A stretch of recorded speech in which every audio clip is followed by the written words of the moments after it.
টানা 4 শিরোপা জিতে প্রিমিয়ার লিগকে ওয়ান হর্স রেসে পরিণত করেছিল ম্যানচেস্টার সিটি। সিটিজেন্সের সে অপরাজেয় দুর্গ গুড়িয়ে গেল আসরে চ্যাম্পিয়ন লিভারপুল। অলরেডসের দায়িত্ব নিয়ে প্রথম আসরেই লিগ জিতিয়ে প্রশংসার জোয়ারে ভাসেন ম্যানেজার আর্নে স্লট। বিজলি কেবলসের স্কিন কোটেড ইনসুলেশন আগুন প্রতিরোধী। বিজলি কেবলস, নিরাপদ আজীবন।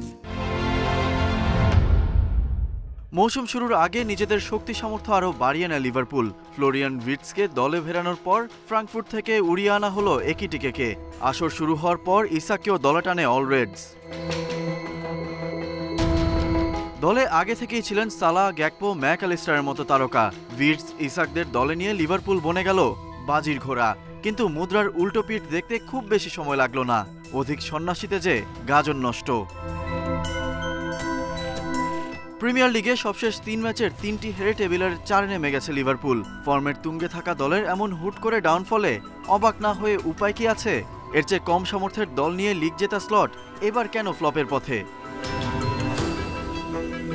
শিরোপা জিততে দলে ভারসাম্য গুরুত্বপূর্ণ।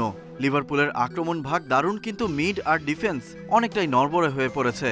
তাছাড়া যে দল নিয়ে লিগ জিতেছিলেন স্লট, সেটা ছিল সাবেক ম্যানেজার ক্লপের রেখে যাওয়া দল। টানা 3 ম্যাচ হারা লিভারপুলের এবার ব্রেন্টফোর্ড পরীক্ষা, সেটাও প্রতিপক্ষের মাঠে। সবশেষ 5 দেখায় সব ম্যাচ জিতেও স্বস্তিতে নেই ডিফেন্ডিং চ্যাম্পিয়নরা। ব্রেন্টফোর্ডকে হারিয়ে ছন্দে ফিরতে মরিয়া Liverpool. Galib Hasan, Independent news.